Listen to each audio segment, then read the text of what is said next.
I started with very, very low and a very low budget. And when I called Clary and Cory, they took a leap of faith and they started working, like believing in the brand, because there was no money to spend in anything else than making the samples and the products. And the first year we did it with with very bootstrapped, no extra money. It was a year of like looking if we had a fit on the market, and I think we did. On Q4 we ran out of everything. It was crazy, and we didn't invest $1 in marketing. It was all organically. So that we said, okay, I think we have something that this is something that people like, and if they see it, they're gonna buy it. So this year, yeah, we raised a little bit of money, friends and family, and now we're trying to invest. But we started very bootstrapped, and yeah, it's been like we did it with our hands. We have worn all the hats because we're only three in the company, and people think that we're bigger than what we are. That's also a good and a bad thing. But yeah, we have wore all the hats and worked our, to not say the work off, to make this happen. Right. And so since this was direct to consumer, you immediately launched online. So Karina, talk to us a little bit Mhm. about what that's looked like as far as making sure that, your website is, doing the work that it needs to, because I will let you know, I also came from web design. Okay. Before I just got into the digital marketing side of it, now launching the podcast.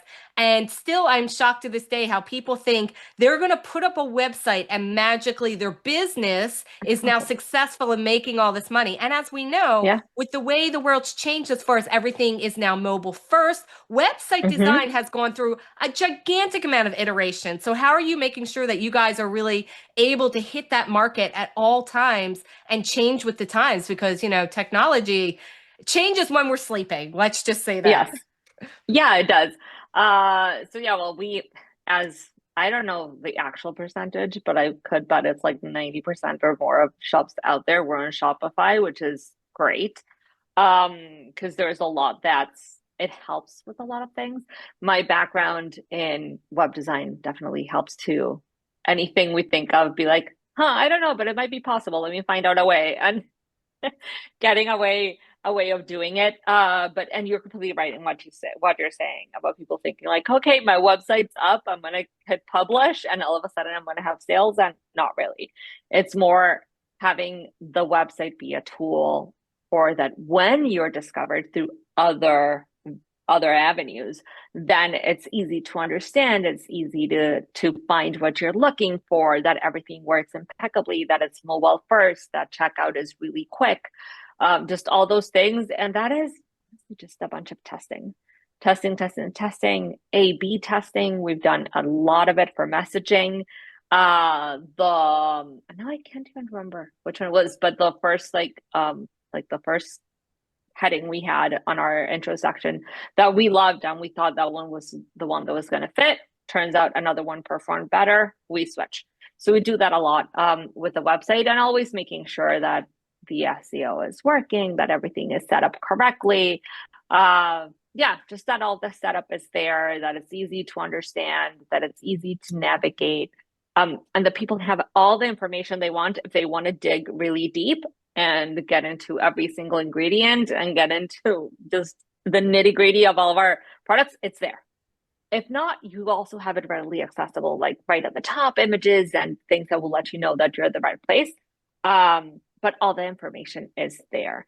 And regarding growing and getting the people to our website to purchase, it was a very fun, unexpected, wild ride. Kind of because, like Christy said, and it's shocking all of last year, we didn't do any ads, like no Meta ads, Google ads, nothing.